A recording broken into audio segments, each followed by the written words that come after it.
يقول ابن القيم رحمه الله: ما من عبد يعيب على أخيه ذنبا إلا ويبتلى به، فإذا بلغك عن فلان سيئة فقل غفر الله لنا وله. ويقول ابن مسعود: والله لو أن أحدا عير رجلا رضع من كلبة لرضع هو من كلبة. وورد عن ابن عمر رضي الله عنهما أنه قال: والله لو عيرت امرأة حبلى بحملها لخشيت أن أحمل. لا تراقب الناس ولا تتبع عثراتهم ولا تكشف سترهم ولا تتجسس عليهم. اشتغل بنفسك وأصلح عيوبك، فسوف تسأل فقط عن نفسك لا عن غيرك. وقل للشامتين: صبرا فإن نوائب الدنيا تدور. لا تسخر من فلان لأن ابنه أسبل ثوبه وحلق لحيته وشرب الدخان وترك الصلاة، ولا تهزأ بفلانة لأن ابنتها تلبس العاري وتتهاون بحجابها وتتكبر على أقاربها، فأنت لا تعلم حجم معاناة والديهم في تربيتهم وتوجيههم، ولا تدري مقدار تفانيهم في مجاهدتهم. ألا تعلم أن ابن نوح عليه السلام في النار؟ وكذلك أبو الأنبياء إبراهيم عليه السلام أبوه في النار. لا توزع الأقدار وتترجم النوايا، حسبك نفسك ومن تعول. أنت اليوم صالحا وغدا ربما يختم لك بخاتمة سيئة.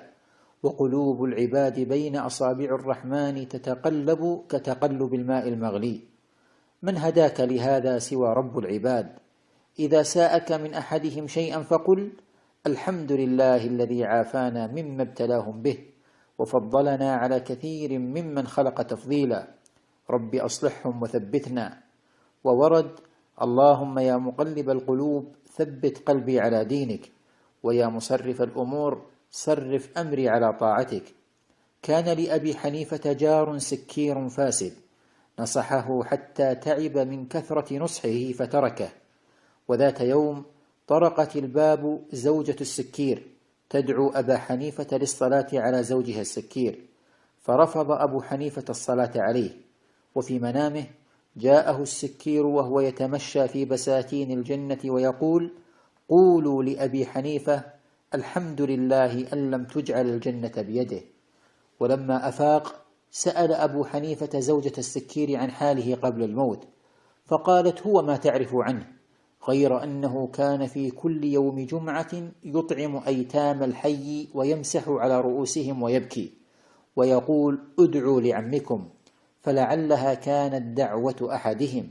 فندم أبو حنيفة أشد الندم. لا تسبوا أصحاب المعاصي ولا تحتقروهم، فإنما نحيا بستر الله، ولو كشف الله عنا ستره لفضحنا. ولا تغتروا بكثرة صيام أو صلاة، فلا تدري من يكون إلى الله أقرب.